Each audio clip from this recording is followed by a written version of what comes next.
Hello my dear students, मैं हूँ Meenakshi from VM academy classes Nashik. बच्चों, हम देख रहे हैं चैप्टर 2 क्लास 12 का मैकेनिकल प्रॉपर्टीज ऑफ फ्लूइड्स और आज है उसका लेक्चर नंबर 30, जिसमें हम स्टडी करने वाले हैं topic applications of Bernoulli's equation का second application, that is the venturi tube और it is also called as venturi meter. इसके पहले के लेक्चर में हमने पहला एप्लीकेशन कंप्लीट किया था, स्पीड ऑफ इफ्लक्स। आज हम लोग स्टडी करने वाले हैं वेंचुरी ट्यूब और वेंचुरी मीटर। उसके साथ साथ अगर ये टॉपिक जल्दी ख़त्म हो जाए तो मैं आगे के भी एप्लीकेशंस ले लूँगी, क्योंकि वो छोटे छोटे हैं। दो ही टॉपिक्स में, दो ही एप्लीकेशंस में डेरिवेशन है, बाकी आगे के टॉपिक में सिर्फ एक्सप्लेनेशन देना है। तो चलो स्टार्ट करते हैं, देखते हैं वेंचुरी ट्यूब और वेंचुरी मीटर क्या होता है। तो वेंचुरी ट्यूब और वेंचुरी मीटर क्या होता है, देखो एक्चुअली ये एक डिवाइस है जो कि किसके लिए यूज़ करते हैं। This is a device, it is use to major.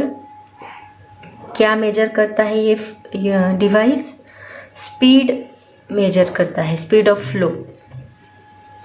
किसी लिक्विड का, किसी फ्लूइड का जो स्पीड है उसको मेजर करने का काम ये वेंचुरी मीटर करता है। और हम बोल सकते हैं ये क्या मेजर करता है, it is also measure the rate of flow of fluid, rate of flow of fluid. तो rate of flow of fluid का फॉर्मूला क्या है? रेट ऑफ फ्लो का फॉर्मूला हमने देखा according to equation of continuity, उसका फॉर्मूला क्या है? A into V. तो बाय यूजिंग दिस इक्वेशन, जिसमें से वो फ्लो हो रहा है उसका एरिया तो हम मेजर कर सकते हैं, बस V आपको मेजर करना है by using that equation, by using the venturi tube और वेंचुरी मीटर। तो वो हम लोग मेजर कैसे करेंगे, स्पीड मेजर कैसे करेंगे वो हमें निकालना है। मतलब इससे तो हमें वॉल्यूम इज इक्वल टू क्या रहेगा? A into V. Rate of flow of fluid मतलब इसमें से पास होने वाला वॉल्यूम पर सेकेंड हम लोग निकाल रहे हैं। तो वॉल्यूम पर सेकेंड इज इक्वल टू हमें मिल रहा है A इंटू वी। वी क्या है? वेलोसिटी। अगर V is equal to volume divide by area हम लोग करें तो इससे हमें स्पीड इजीली मिल जाएगा। ठीक है, तो वेंचुरी मीटर का यूज़ करके ये स्पीड कैसे निकालना है वो हम लोग देखेंगे। तो सबसे पहले वेंचुरी मीटर का कंस्ट्रक्शन कैसे होता है वो मैं आपको बताती हूँ। तो बच्चों देखो, वेंचुरी मीटर का कंस्ट्रक्शन कुछ इस प्रकार होता है।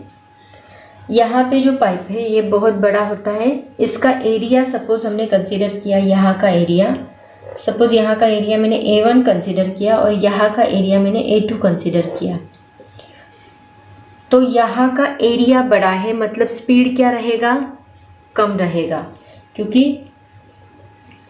उसको बहुत वाइड एरिया मिल रहा है फ्लो करने के लिए लिक्विड को, तो इसका स्पीड कम होगा। सपोज यहाँ का स्पीड मैंने V1 कंसीडर किया और यहाँ से फ्लो होने वाले फ्लूइड का स्पीड हमने V2 कंसीडर किया, तो V2 ज़्यादा रहेगा और V1 कम रहेगा। अब देखो, अकॉर्डिंग टू बर्नौलीज इक्वेशन हमने देखा है, बर्नौली क्या कहता है, इक्वेशन ऑफ कंटिन्यूटी क्या कहता है, V is inversely proportional to area. Area increases, speed decreases, area decreases, speed increases. तो यहाँ पे एरिया ज़्यादा है, स्पीड कम है, यहाँ एरिया कम है, स्पीड ज़्यादा है, according to equation of continuity. Similarly Bernoulli's equation क्या कहता है कि अगर स्पीड ज़्यादा रहा, V1 इंक्रीजेस, तो प्रेशर क्या होता है? डिक्रीज होता है। और अगर स्पीड कम रहा तो pressure V2 decreases, pressure increases. ये बर्नौलीज इक्वेशन में बताया गया। तो यहाँ का प्रेशर सपोज मैंने P1 कंसीडर किया और यहाँ का प्रेशर P2 कंसीडर किया। तो अब देखो, यहाँ पे स्पीड कम है, स्पीड कम है, इसका मतलब यहाँ पे स्पीड कम है, इसका मतलब प्रेशर क्या होगा? ज़्यादा होगा। अगर प्रेशर ज़्यादा होगा तो यहाँ से लिक्विड राइज करेगा ज़्यादा हाइट तक। सपोज यहाँ पे हमने दो कैपिलरीज फिक्स की है, एक कैपिलरी यहाँ पे, एक कैपिलरी यहाँ पे। इस एरिया के ऊपर एक कैपिलरी और इस एरिया के ऊपर एक कैपिलरी। तो यहाँ पे जो कैपिलरी रहेगी उसकी हाइट ज़्यादा रहेगी, क्योंकि यहाँ पे प्रेशर ज़्यादा है। तो यहाँ लिक्विड ज़्यादा हाइट तक राइज होगा और यहाँ पे लिक्विड यहाँ तक राइज होगा, क्योंकि यहाँ पे प्रेशर कम है। यहाँ का प्रेशर कम क्यों है? क्योंकि यहाँ का जो स्पीड है वो ज़्यादा है। V2 increases, P2 decreases. समझ में आया सबको? ये कंस्ट्रक्शन है। अब देखो, ये दो जो ट्यूब है, इन दोनों का जो प्रेशर डिफरेंस है ये यहाँ तक है, ये देखो ये यहाँ तक है, तो इन दोनों का जो प्रेशर डिफरेंस है इसको हम लोग H कंसीडर करेंगे। देखो H किसको कंसीडर किया है, समझ में आया सबको? इसको H कंसीडर नहीं किया हमने, इसको H कंसीडर नहीं किया। दो अलग अलग कैपिलरी से दोनों का जो प्रेशर डिफरेंस है, मतलब P1 माइनस P2, ये जो है इन दोनों का, सॉरी राइजिंग डिफरेंस है, हाइट डिफरेंस है, उसको हमने क्या कंसीडर किया है, H कंसीडर किया है। हाइट डिफरेंस को हमने, दो कैपिलरीज के हाइट डिफरेंस को हमने H कंसीडर किया है। ठीक है, अब यहाँ पे हम लोग बर्नौलीज इक्वेशन, हमें निकालना क्या है, स्पीड निकालना है। V1 या फिर V2, इन दोनों में से एक स्पीड की वैल्यू हमें निकालनी है, उसका इक्वेशन हमें बनाना है, तो वही हम लोग अभी निकालने वाले हैं। बच्चों अब देखते हैं इसका इक्वेशन, जो कि हमें निकालना है by using the Bernoulli's equation also and by using the equation of continuity also. तो देखो यहाँ पे हमें सबसे हमारा पहले हमारा टारगेट क्या है, देखो हमें V2 या फिर V1 ये स्पीड निकालना है, स्पीड ऑफ फ्लो ही निकालना है आपको। तो आपको V1 और V2 क्या रहेगा वो आपको निकालना है। ठीक है, तो इसके लिए हम लोग बर्नौलीज इक्वेशन यूज़ करेंगे, बर्नौलीज थ्योरम यूज़ करेंगे। तो हमें पता है बर्नौलीज इक्वेशन क्या है, P1 plus rho g H1 plus half rho V1 square is equal to P2 plus rho g H2 plus half rho V2 square. ये Bernoulli's equation हमने स्टडी किया है। तो यहाँ पे देखो, यहाँ पे ये जो एरिया हमने कंसिडर किया है, मतलब ये जो ट्यूब है ये हमने हॉरिजॉन्टल कंसिडर की है, तो यहाँ पे H1 इज इक्वल टू क्या रहेगा, H2 रहेगा। तो अगर H1 is equal to H2 है तो ये और ये इक्वेशन कैंसिल होगा, क्योंकि अगर मैं H2 की जगह पे H1 डालती हूँ और इस साइड शिफ्ट करती हूँ तो ये दोनों सेम टर्म्स रहेंगे, और ये प्लस का माइनस बनेगा, तो plus minus it will become 0। तो यहाँ पे ये टर्म कैंसिल हो रही है, तो हमें क्या मिलेगा, P1 plus half rho V1 square is equal to P2 plus half rho V2 square. ये टर्म हमें मिल रही है। अगर मैं P2 इधर शिफ्ट कर रही हूँ तो मुझे मिलेगा P1 minus P2 is equal to half rho V2 square minus, ये टर्म इधर शिफ्ट होंगी तो ये प्लस की माइनस होगी, रो V1 स्क्वायर। यहाँ पे देखो ये रो, हाफ रो अगर कॉमन निकाला तो ब्रैकेट में बचेगा V2 square minus V1 square. तो ये हमें इक्वेशन मिल रही है, P1 minus P2 is equal to half rho V2 square minus V1 square. अब देखो हमें पता है ये प्रेशर डिफरेंस जो है, मतलब यहाँ का P1 और यहाँ का P2, ये हमें कैसे मिलेगा, ये जो यहाँ पे हाइट डिफरेंस हमें मिल रहा है H, अगर हम ये फॉर्मूला पुट करें P1 minus P2 is equal to rho g H, rho क्या है, ये जो डेंसिटी फ्लूइड फ्लो हो रहा है उसकी डेंसिटी, तो यहाँ रो जी H, ये H आपको कंसीडर करना है, याद रखो ये H कंसीडर करके आपको इन दोनों का प्रेशर डिफरेंस मिलेगा, कितनी हाइट तक लिक्विड राइज हुआ है, राइट। तो अगर P1 माइनस P2 हम इसकी जगह पे डाल दें तो हमें क्या इक्वेशन मिलेगा, rho g H is equal to half rho V2 square minus V1 square. तो इसमें ये रो और ये रो कैंसिल हो रहा है, तो हमें इक्वेशन मिलेगा 2GH is equal to V2 square minus V1 square. Actually आपकी बुक में बस यहाँ तक ही इक्वेशन दिया है, बट इससे हमारा स्पीड ऑफ फ्लो नहीं निकल रहा, क्योंकि आपको V2 भी पता नहीं है, V1 भी पता नहीं है, तो इससे आप स्पीड ऑफ फ्लो कैसे निकालोगे, बाय यूजिंग वेंचुरी मीटर। तो ये आधा ही इक्वेशन है, इसके आगे का इक्वेशन यूज करके हमें स्पीड ऑफ फ्लो निकालना पड़ेगा। एक तो आइदर V1 या V2, दोनों में से एक स्पीड आप निकालोगे तो दूसरा आपको ऑटोमेटिकली मिल जाएगा। तो इसके लिए हमें इक्वेशन ऑफ कंटिन्यूटी का यूज करना है। फिलहाल आप ये इक्वेशन नंबर 1 याद रखो, फिर हम लोग आगे जाते हैं। मैं इसको रफ करने जा रही हूँ। तो हमें क्या इक्वेशन मिला, 2GH is equal to V2 square minus V1 square, इसको हमने नाम दिया है इक्वेशन नंबर 1। अब आगे हम लोग इक्वेशन ऑफ कंटिन्यूटी का यूज करके निकालने वाले हैं। According to equation of continuity A1 V1 is equal to क्या होता है, A2 V2 होता है। Rate of flow of fluid A2 V2 होता है। ठीक है, तो इससे हमें क्या मिलेगा, देखो अगर हम ये V2 को इधर शिफ्ट करें तो हमें क्या मिलेगा, V1 अपॉन V2, या फिर V1 को उधर शिफ्ट करें तो मिलेगा V2 डिवाइड बाई V1। तो पहले हम क्या करते हैं, V1 को इधर शिफ्ट करते हैं। ठीक है, तो ये A2 इधर शिफ्ट होगा और V1 इधर शिफ्ट होगा, तो मैं इसको ऐसे लिखती हूँ V2 divide by V1। V2 यहीं पे रखा, V1 शिफ्ट किया तो ये डिवाइड होगा, तो हमें रेशियो क्या मिलेगा, V2 डिवाइड बाई V1, बस मैंने उसको इस साइड लिखा। दैट इज इक्वल टू, यहाँ पे आपने V2 एज इट इज रखा है तो A2 हम शिफ्ट करेंगे, तो हमें क्या मिलेगा, A1 divide by A2। Okay, अब हम इसको इक्वेशन नंबर 2 बोलेंगे। ये हो गया आपका इक्वेशन नंबर 1 और ये हो गया आपका इक्वेशन नंबर 2। अब इक्वेशन 2 को हमें इक्वेशन 1 में पुट करना है, लेकिन उसके पहले हमें यहाँ पे V2 divide by V1 ratio चाहिए, जो कि यहाँ पे अवेलेबल नहीं है। तो हम क्या करेंगे, इसके लिए हम लोग V1 को कॉमन निकालेंगे, तो V2 डिवाइड बाई V1 आपको मिलेगा। कैसे, देखो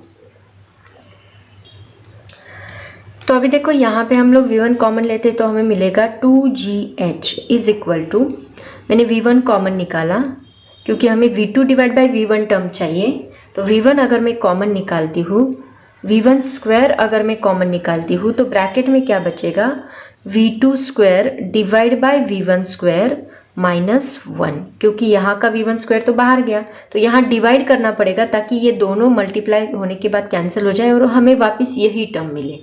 तो इसका मीनिंग भी चेंज नहीं होना चाहिए और हमें कॉमन टर्म भी लेनी है, तो हमने ऐसे किया। ठीक है, अब देखो ये V2 डिवाइड बाई V1 की जगह पे हम डाल सकते हैं A1 डिवाइड बाई A2, तो हमें क्या मिलेगा, 2GH is equal to V1 square as it is, यहाँ पे A1 डिवाइड बाई A2 में उनका स्क्वायर कॉमन लेती हूँ, यहाँ पे ब्रैकेट स्क्वायर -1।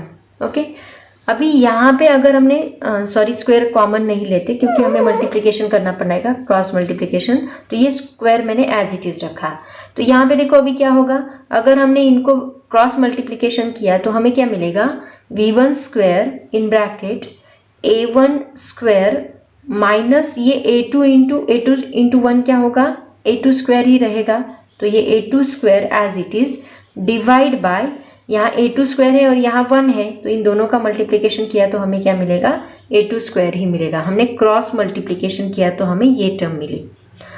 अब हमें हमारा टारगेट क्या है, ये V1 निकालना, स्पीड ऑफ फ्लो निकालना।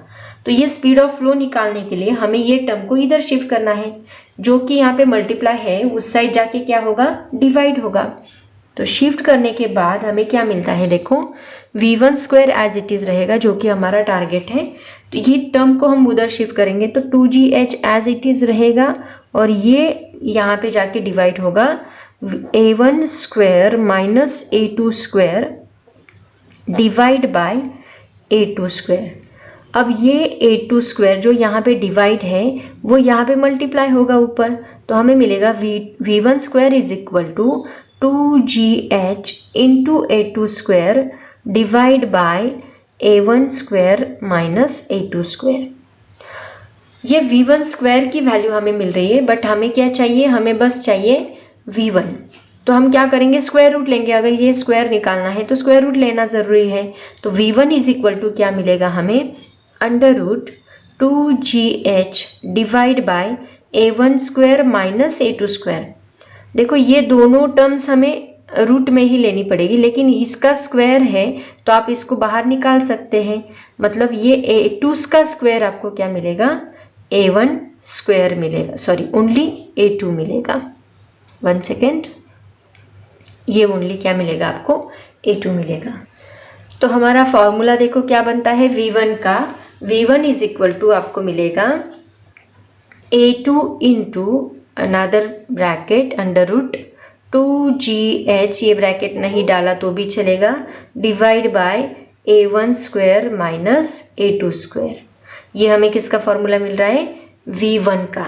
अब आप लोग पूछोगे कि मैम ऐसे ही फॉर्मूला हमें V2 का चाहिए, तो हम क्या करेंगे, बस V2 के लिए, V1 के लिए यहाँ पे क्या है, A2 है, तो यहाँ पे आपको बस टर्म शिफ्ट करना है। आप क्या करोगे, V2 इधर शिफ्ट किया था, सॉरी V1 इधर शिफ्ट किया था, अब उल्टा करो, V2 इधर शिफ्ट करो, V1 डिवाइड बाई V2 लो, और सॉल्व करो तो आपको फाइनल इक्वेशन बस इतना ही चेंज मिलेगा। क्या मिलेगा? A2 की जगह पे A1 मिलेगा, बाकी कुछ भी चेंज नहीं होगा। मतलब V1 इज इक्वल टू ये आ रहा है, तो V2 इज इक्वल टू हमें क्या मिलेगा?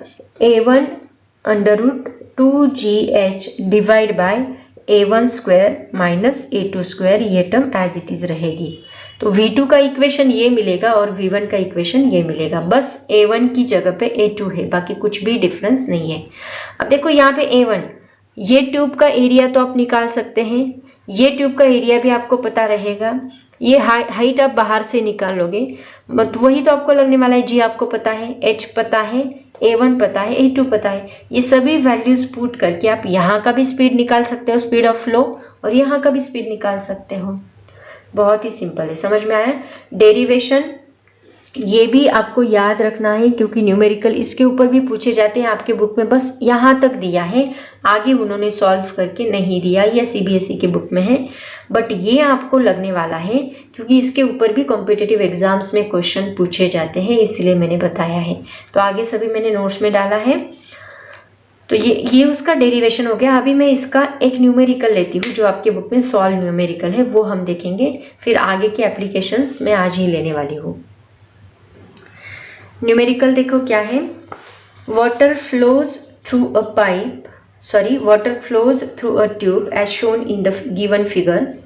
Find the difference in mercury level if the speed of the flow of water at a point A is 2 meter per second and at point B is 5 meter per second in bracket G is equal to 9.8 meter per second square चाहिए यहाँ पे 9.8 metre पर second square. अब देखो यहाँ पे उन्होंने एक डायग्राम दिखा है, उसमें A पॉइंट दिखा है, B पॉइंट, वहाँ पे नीचे से उन्होंने ट्यूब कनेक्ट की है। ऑब्वियसली ये मर्क्यूरी रहेगा, मर्क्यूरी है तो ये फॉल ही होगा। और वहाँ पे V1 और V2 दिया है उन्होंने। V1 कितना दिया है? 2 मीटर पर सेकेंड दिया है, V2 दिया है 5 मीटर पर सेकेंड, और हमें हाइट निकालने के लिए बोला है H। तो हमें कौन सा फॉर्मूला यूज़ करना पड़ेगा? यहाँ पे आपको इतना बड़ा फॉर्मूला यूज़ करने की ज़रूरत नहीं है, आपको बस इक्वेशन नंबर 1 ही यूज़ करना है। पहले गिवन लिख लो। गिवन क्या क्या दिया है देखो। Given V1 is equal to क्या दिया है? 2 मीटर पर second. V2 is equal to दिया है 5 मीटर पर सेकेंड, और G दिया है 9.8 मीटर पर सेकेंड स्क्वायर। ओके, ये तीन ही वैल्यू उन्होंने दी है। तो हमें निकालना है by using that equation 2GH is equal to V2 square minus V1 square. Okay, अभी V1 पता है, V2 पता है और G भी पता है, हमें H चाहिए। तो H एज इट इज रखो, 2G को इधर शिफ्ट कर दो, तो ये मल्टीप्लाई है इस side, after shifting to this side that will be divide. Of course values डाल दो। V2 क्या है? V2 5 है, sorry, V2 5 square minus 2 square divide by 2 into 9.8। तो 5 का स्क्वायर कैलकुलेशन, 5 का स्क्वायर 25 माइनस 4 डिवाइड बाय, इन दोनों का मल्टीप्लिकेशन आएगा 19.6, that is equal to 21 divide by 19.6। Point को शिफ्ट कर लो, लॉग टेबल का भी यूज़ कर सकते हैं, बट पॉइंट को शिफ्ट कर लो तो नीचे एक 0 बढ़ेगा, और यहाँ का ये पॉइंट हमने इधर शिफ्ट किया है तो ये 196 बनेगा। ठीक है, 7 से डिवाइड करो, 7 3 जा एंड 0, 7 2 जा 14, 2 8 जा 56, तो ये हमें मिलेगा 30 डिवाइड बाय 28। और भी 28, और भी आप इसको डिवाइड कर सकते हैं, 15 2 जा 30 एंड 14 2 जा, और इसकी डिवीजन करो तो ये हमें मिलेगा दैट इज 1.07। तो ये H इज इक्वल टू हमें क्या मिल रहा है? 1.07 मीटर। ये हमारा फाइनल आंसर रहेगा। आप यहाँ पे लॉग टेबल का यूज़ करके डायरेक्टली कर सकते हैं, या फिर लॉग टेबल यूज़ नहीं करना है तो ये शॉर्टकट मेथड अप्लाई करो, उससे भी आपको आ जाएगा। ठीक है, तो ये ऐसे न्यूमेरिकल उसके ऊपर पूछे जाते हैं। बस इसके ऊपर एक ही न्यूमेरिकल डाला है उन्होंने, एक्सरसाइज में भी न्यूमेरिकल नहीं डाला है, तो बस मैं यहाँ तक ही लेती हूँ। वेंचुरी मीटर यहाँ तक सबको होप सो क्लियर होगा। तो टोटल 5 एप्लीकेशंस हमने देखे थे। Speed of efflux, venturi meter, lifting up of an aeroplane, working of an atomiser, blowing of roofs, by stormy wind. तो ऐसे टोटल 5 एप्लीकेशन, उसमें हमने ये 2 एप्लीकेशन डिटेल में स्टडी किए, सेपरेट वीडियो बनाए उसके। आज हम लोग ये 3 एप्लीकेशन स्टडी करने वाले हैं। इसका डेरिवेशन वगैरह कुछ नहीं है, जस्ट थेरोटिकल पार्ट है जो आपको कंप्लीट करना है। तो चलो स्टार्ट करते हैं। Lifting up of an aeroplane. Aeroplane को हवा लिफ्ट कैसे करती है वो हम लोग देखने वाले हैं। तो देखो बच्चों, जो 3rd एप्लीकेशन मैंने आपको बताया, lifting up of an aeroplane. तो एरोप्लेन की जो लिफ्टिंग होती है that totally depends on wings. वो जो विंग्स होती है उनका शेप कुछ इस प्रकार होता है। देखो ऐसा शेप होता है विंग्स का। तो एयर यहाँ से फ्लो हो रही है, ये जो एयर की स्टीम लाइन्स है वो यहाँ से फ्लो होती है कुछ इस प्रकार, ऐसे बहुत सारी steam lines, air is a fluid, तो वो ऐसे फ्लो होती है। जब ये स्टीम लाइन्स यहाँ से फ्लो होगी तो यहाँ से फ्लो होने के बाद इस विंग की वजह से वो कुछ इस प्रकार फ्लो होने लगेगी। मतलब देखो, ये जो यहाँ की लाइन्स है वो यहाँ से फ्लो होगी कुछ इस प्रकार,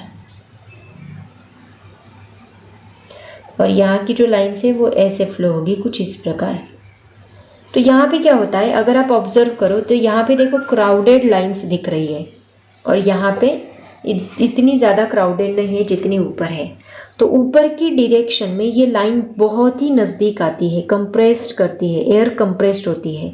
एयर कंप्रेस्ड होने की वजह से ये जो एरिया है ऊपर की साइड में वो डिक्रीज होता है, एरिया डिक्रीज होता है। और नीचे की साइड में एरिया देखो कितना बड़ा है, नीचे की साइड में ये, इसको मैं अपवर्ड कहती हूँ, इसको मैं डाउनवर्ड कहती हूँ। तो अपवर्ड ये एरिया डिक्रीज होता है और डाउनवर्ड एरिया क्या होता है, फ्लूइड का इंक्रीज होता है। अब मुझे एक बात बताओ, ये विंग के शेप की वजह से हुआ, एरिया अगर डिक्रीज हुआ तो यहाँ पे स्पीड क्या होगा, according to equation of continuity speed increase होगा। और यहाँ पे नीचे की साइड में एरिया इंक्रीज हुआ तो स्पीड क्या होगा, डिक्रीज होगा। And according to Bernoulli's equation के हिसाब से अगर स्पीड इंक्रीज हो रहा है तो प्रेशर क्या हो रहा है, डिक्रीज हो रहा है। और यहाँ पे स्पीड डिक्रीज हो रहा है तो प्रेशर इंक्रीज हो रहा है। मतलब डाउनवर्ड प्रेशर ज़्यादा है और अपवर्ड प्रेशर कम है। यहाँ पे प्रेशर कम है और यहाँ पे प्रेशर बहुत ज़्यादा है। और ये प्रेशर जो है, due to this pressure difference and upward force, या यहाँ पे जो ये प्रेशर डिफरेंस की वजह से अपवर्ड फोर्स ज़्यादा लगेगा, राइट। और इस अपवर्ड फोर्स को कहा जाता है डायनेमिक लिफ्ट। क्या कहा जाता है इसको, डायनेमिक लिफ्ट। तो ये डायनेमिक लिफ्ट इस विंग्स के ऊपर एक्ट होता है, और ये फोर्स बढ़ते बढ़ते बढ़ते बढ़ते इतना बढ़ेगा कि ये फोर्स ज़्यादा रहेगा किससे, वेट से, वेट ऑफ द एरोप्लेन से। तो ये फोर्स अगर वेट ऑफ द एरोप्लेन से ज़्यादा हुआ तो एरोप्लेन ऑटोमेटिकली उड़ान लेगा।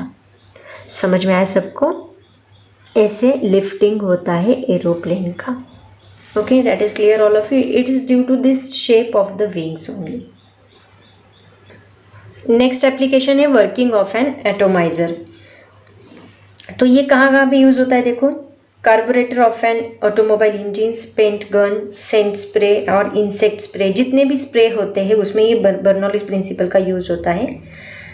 उसी को हम लोग बोलते हैं वर्किंग ऑफ एन एटोमाइजर। तो ये कैसे वर्क करता है वो मैं आपको बताती हूँ। यहाँ पे देखो एक ट्यूब है, इस ट्यूब को ये एक ट्यूब कनेक्ट की है जो कि लिक्विड में डिप्ड की है, और यहाँ पे एक पिस्टन फिट किया है।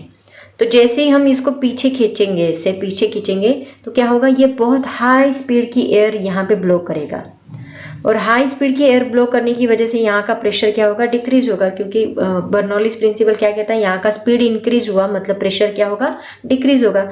और प्रेशर डिक्रीज होने की वजह से ये जो लिक्विड है, ये लिक्विड यहाँ पे राइज करेगा, क्योंकि यहाँ पे प्रेशर डिक्रीज हुआ, यहाँ पे प्रेशर ज़्यादा है, तो यहाँ का जो लिक्विड है ये यहाँ पे राइज करेगा।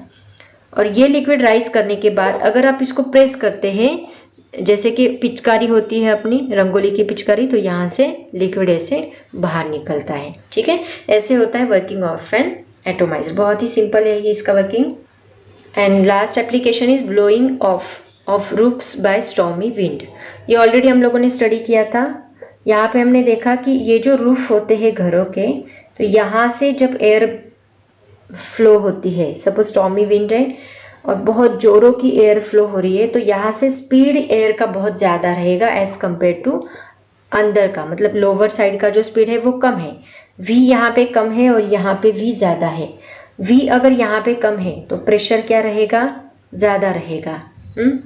और यहाँ पे v ज़्यादा है तो प्रेशर क्या रहेगा, कम रहेगा। और प्रेशर कम होने की वजह से यहाँ से प्रेशर ज़्यादा लगेगा और उसकी वजह से बहुत सारे घरों के जो रूफ्स होते हैं वो उठ जाते हैं, राइट ना। तो उसकी वजह से ये प्रॉब्लम होता है। क्यों, यहाँ पे भी देखो बर्नौलीज प्रिंसिपल यूज़ किया है कि ये जो v ज़्यादा है उसकी वजह से प्रेशर कम हुआ और v कम है तो प्रेशर ज़्यादा हुआ। ये एप्लीकेशन ऑलरेडी हम लोगों ने लास्ट लेक्चर में स्टडी किया था, उसके पहले जो मैंने एप्लीकेशंस लिए थे उसमें मैंने आपको बताया है। जब बर्नौलीज इक्वेशन मैंने एक्सप्लेन किया है तब उसके एंड में मैंने ये एप्लीकेशन आपको बताया था। तो ऐसे बहुत सारे एप्लीकेशंस होते हैं बर्नौलीज इक्वेशन के, जिसको हमने ऑलरेडी डिटेल में भी देखा है और ये आपको बस थ्योरेटिकल पार्ट इसका स्टडी करना है। समझ में आया सबको।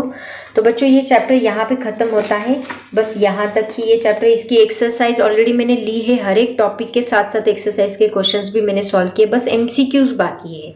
तो वो MCQs मैं डिटेल में लेने वाली हूँ। एक्सरसाइज के MCQs प्लस और एक्स्ट्रा MCQs का मैं एक सेपरेट वीडियो बना के डालने वाली हूँ।